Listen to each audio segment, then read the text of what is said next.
আজকে তোমাদের মাধ্যমিক যারা 2026-এ পরীক্ষা দেবে, নতুন যারা ছাত্রছাত্রী, তাদের জন্য একটা ভিডিও নিয়ে এসেছি। ভিডিওটা কি? ভারতের প্রাকৃতিক পরিবেশ। তোমরা জানো ভারতের দুটো দিক ভাগ আছে, একটা হচ্ছে প্রাকৃতিক, একটা হচ্ছে অর্থনৈতিক। তো আজকে যে ভিডিওটা তোমাদের আলোচনা করবো সেটা হচ্ছে গিয়ে ভারতের প্রাকৃতিক পরিবেশ। এই প্রাকৃতিক পরিবেশটা তোমাদের আবার প্রথম ইউনিটের টেস্টে পরীক্ষা হবে। তা প্রথম ইউনিট টেস্টে পরীক্ষার জন্য হবে, টেস্টের জন্য হবে, ফাইনালের জন্য হবে। আমি কিন্তু মেন বেস তৈরি করেছি 2026-এর ফাইনাল বেস ধরে। তোমরা এই গুটিগত কটা প্রশ্ন করে গেলেই 2026-এ কমন পেয়ে যাবে। এই প্রাকৃতিক পরিবেশ থেকে কি প্রশ্ন আসবে দেখো দেখো প্রথম প্রশ্ন কি দিয়েছি। 1. দৈর্ঘ্য ও প্রস্থ বরাবর হিমালয়ের শ্রেণীবিভাগ করে আলোচনা করো। তো ঠিক আছে, এখানে দুটো পার্টে দিয়ে দেখো, একটা দৈর্ঘ্য বরাবর, একটা প্রস্থ বরাবর। তোমাদের কিন্তু দুটো পরীক্ষা একসাথে আসবে না, হয় দৈর্ঘ্য বরাবর আসবে, নয় প্রস্থ বরাবর আসবে। যে কোনো একটা তোমরা কিন্তু প্রশ্নটা এভাবে পড়াবে, দৈর্ঘ্য ও প্রস্থ বরাবর হিমালয়ের শ্রেণীবিভাগ করে আলোচনা করো। ঠিক আছে, হয় দৈর্ঘ্য নয় প্রস্থ। তারপরে দেখো 2 নম্বর, উত্তর ও দক্ষিণ ভারতের নদ নদীর বৈশিষ্ট্য ও পার্থক্য লেখো। তাহলে কি আছে, উত্তর ভারতের ও দক্ষিণ ভারতের নদ নদীর বৈশিষ্ট্য পরীক্ষা আসতে পারে এবং পার্থক্য আসতে পারে। তোমাদেরকে আমি এইভাবে সেটটা দিলাম, তোমরা ভালো মতো মুখস্থ রাখবে। তাই পার্থক্যটা ভেরি ইম্পর্টেন্ট, তোমরা পার্থক্যটা ভালো মতো করে যাবে। 3 নম্বর, ভারতের কৃষিতে জলসেচের পদ্ধতি ও গুরুত্ব লেখো। তাহলে ভারতের কৃষিকাজে জলসেচের পদ্ধতি গুরুত্ব। 4 নম্বর, ভারতের জলবায়ু নিয়ন্ত্রকগুলি লেখো ও বৈশিষ্ট্য লেখো। তোমরা দেখো এখানে ভারতের জলবায়ুর নিয়ন্ত্রক দিয়েছি একটা, আর একটা বৈশিষ্ট্য দিয়েছি। এই প্রশ্নটা তোমরা স্টার করে যাও, এটা তোমরা 26-এ পেয়ে গেছো। এই প্রশ্নটা স্টার করো, এই প্রশ্নটা স্টার করো, এই দুটো প্রশ্ন স্টার করো, ভেরি ইম্পর্টেন্ট। তোমরা এর মধ্যে আশা করি পরীক্ষা পেয়ে যাবে। 5 নম্বর, মৃত্তিকা ক্ষয়ের কারণ ও ফলাফল লেখো। তো মৃত্তিকা ক্ষয়ের কারণ কি এবং এর ফলাফল কি, এটাও স্টার করো। 6 নম্বর, ভারতের সার্বিক উদ্ভিদের শ্রেণীবিভাগ করে আলোচনা করো। তবে ভারত সার্বিক উদ্ভিদ শ্রেণীবিভাগ করে আলোচনা করো, অনেক কটা ভাগ আছে, তার মধ্যে তোমরা এই তিনটাকে ভালো মতো করে যাবে। ক্রান্তীয় চিরহরিৎ, পর্ণমোচী উদ্ভিদ, মরু উদ্ভিদ। ঠিক আছে, তো এই তিনটে শ্রেণীবিভাগ ভালো মতো আলোচনা করবে। একটা হচ্ছে ক্রান্তীয়, চিরহরিৎ, পর্ণমোচী এবং মরু উদ্ভিদ। এই তিনটের উপর বেস করে তোমরা ভালো মতো করবে এবং স্টার করো। তোমাদের এখানে আমি সবাই স্টার প্রশ্নগুলোই তুলে দিয়েছি, তাই আমি বলে দিয়েছি কোনগুলোকে ভালো মতো দেখবে। 7 নম্বর, ভারতের অরণ্য ধ্বংসের কারণ ও সংরক্ষণ পদ্ধতি। তাহলে অরণ্য ধ্বংসের কারণ দিয়েছি আর এর সংরক্ষণ পদ্ধতি, মানে কিভাবে আমরা এটা রক্ষা করতে পারি। ঠিক আছে। 8 নম্বর, ভারতের পশ্চিম বাহিনী নদীর মোহনায় বদ্বীপ গড়ে ওঠেনি কেন?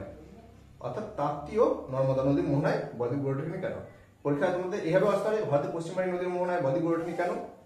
আবার এভাবে আসতে পারে, তাপ্তি ও নর্মদা নদীর মোহনায় বদ্বীপ গড়ে ওঠেনি কেন? ঠিক আছে, তাহলে এইরকম ভাবে তোমরা প্রশ্নগুলোকে দেখে যাবে। আর তোমাদেরকে আমি এখানে সব ভেরি ইম্পর্টেন্ট প্রশ্নগুলো দিয়েছি। তোমরা জানো প্রাকৃতিক পরিবেশ অনেক প্রশ্ন আছে, তোমাদেরকে আমি কয়েকটা প্রশ্ন দিলাম, এই প্রশ্ন করাটার মধ্যেই তোমরা পেয়ে যাবে। তোমাদের যদি চ্যানেলটা ভালো লাগে তোমরা অবশ্যই সাবস্ক্রাইব করে রাখবে। দেখবে তোমাদের এর পরবর্তী ভিডিওতেও তোমাদের ভূগোল, ইতিহাস, বাংলা, যাই বলো আমরা সায়েন্সের দিক দিয়ে আছে, ম্যাথের দিক দিয়ে সাজেশন, সমস্ত দিক দিয়ে আমি সাজেশন করে দিচ্ছি একটা একটা করে, তোমরা এর মধ্যে থেকে সব কমন পেয়ে যাবে। ঠিক আছে, এরপরের প্রশ্ন দেখো কি রেখেছি, পার্থক্য দিয়েছি, কয়েকটা খালি পার্থক্য দিয়েছি।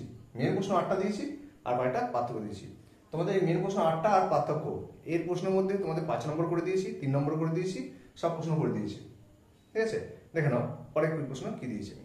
এরপর আমি 9 নম্বরের প্রশ্ন কি দিয়েছি, 9 নম্বরে আমি কয়েকটা পার্থক্য দিয়েছি, অর্থাৎ ভারতের প্রাকৃতিক পরিবেশ থেকে কি কি পার্থক্য তোমাদের আছে সেটা আমি কয়েকটা প্রশ্ন দিয়ে দিয়েছি। দেখে নাও কি কি ইম্পর্টেন্ট আছে। নয়, পার্থক্য লেখো। 1. ভারতের পূর্ব পশ্চিম উপকূলের সমভূমির পার্থক্য। মালনাদ ও ময়দানের পার্থক্য। তোমরা মালনাদ ও ময়দানের পার্থক্য এবং সংজ্ঞা এগুলো কিন্তু ভালো হিসেবে দেখে রাখবে, কিন্তু 3 নম্বরে আসতে পারে, 2 নম্বরে আসতে পারে। মালনাদের সংজ্ঞা দিলে 2 নম্বর, ময়দানের সংজ্ঞা দিলে 2 নম্বর। এইভাবে ভারতের পূর্ব সমভূমি সম্পর্কে আলোচনা, উত্তর উপকূলের সমভূমি সম্পর্কে আলোচনা করো, এইভাবে দিল 2 নম্বরে। 3 নম্বর প্রশ্ন, পূর্ব পশ্চিম ঘাট পর্বতের পার্থক্য লেখো। 4 নম্বর, সামাজিক বনসৃজন, কৃষি বনসৃজন। ভেরি ইম্পর্টেন্ট, এটা তোমরা ভালো মতো করে রাখবে এই পার্থক্যটা। সামাজিক বনসৃজন ও কৃষি বনসৃজনের পার্থক্য তোমরা এটা সংজ্ঞা হিসেবে পড়াবে, সামাজিক বনসৃজন কাকে বলে, কৃষি বনসৃজন কাকে বলে, এগুলোর উদ্দেশ্য হিসেবে দেখে রাখবে, সামাজিক বনসৃজনের উদ্দেশ্য, কৃষি বনসৃজনের উদ্দেশ্য। তাহলে একটা প্রশ্নকে অনেক রকম ভাবে ঘুরি করে আসতে পারে, তোমরা ভালো মতো ভাবে পড়বে এই প্রশ্নটাকে। 5 নম্বর, চিরহরিৎ ও পর্ণমোচী অরণ্য। আমি অরণ্য আগের বড় প্রশ্নতে রেখেছি 5 নম্বরের, আমি আবার 3 নম্বরে একটা পার্থক্যতেও রেখেছি। ঠিক আছে, চিরহরিৎ অরণ্য, পর্ণমোচী উদ্ভিদের অরণ্যের পার্থক্য লেখো। তাহলে আমি এই মোট 5টা পার্থক্য দিয়েছি, তার মধ্যে স্টার কিন্তু একটা দিয়েছি। এই পার্থক্যটা ভালো মতো ভাবে দেখে যাবে, এটা দিয়ে তোমরা পেয়ে যাচ্ছ। 10 নম্বর, এখানে দিয়েছি কতগুলো সংজ্ঞা, এগুলো কি কাকে বলে।